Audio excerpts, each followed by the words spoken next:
প্রার্থনা ফারদিন দিঘি নাকি কখনো প্রেমই করেনি। শুনতে অবাক লাগলেও এমনটাই দাবি করেছেন এই অভিনেত্রী।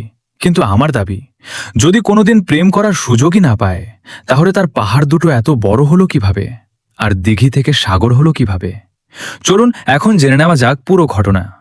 বাংলা চলচ্চিত্রের একসময়ের জনপ্রিয় শিশুশিল্পী প্রার্থনা ফারদিন দিঘি এবার একটি পডকাস্টে প্রেম ও ব্যক্তিগত জীবন নিয়ে খোলামেলা কথা বলেছেন।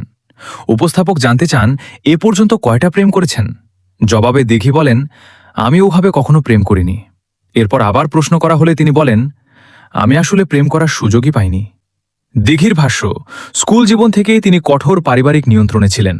ক্লাস 6 থেকে তাকে সব সময় নজরদারিতে রাখা হতো, তাই প্রেম করার মতো সুযোগ বা পরিবেশ কোনোটাই তৈরি হয়নি। এর আগে কন্টেন্ট ক্রিয়েটর তৌহিদ আফ্রিদি ও মুহাইমিন রাশিদের সঙ্গে দিঘির প্রেমের গুঞ্জন ছড়ালেও তিনি বরাবরই দাবি করেছেন তাদের সঙ্গে তার সম্পর্ক ছিল শুধুই বন্ধুত্বের। এবারও একই কথা জানিয়ে তিনি বলেন, কখনো প্রেমের সম্পর্কে জড়াননি। দিঘির এই মন্তব্য নিয়ে ইতোমধ্যে সামাজিক যোগাযোগ মাধ্যমে চলছে নানা আলোচনা। এ বিষয়ে আপনার মতো কি? কমেন্টে জানাতে ভুলবেন না।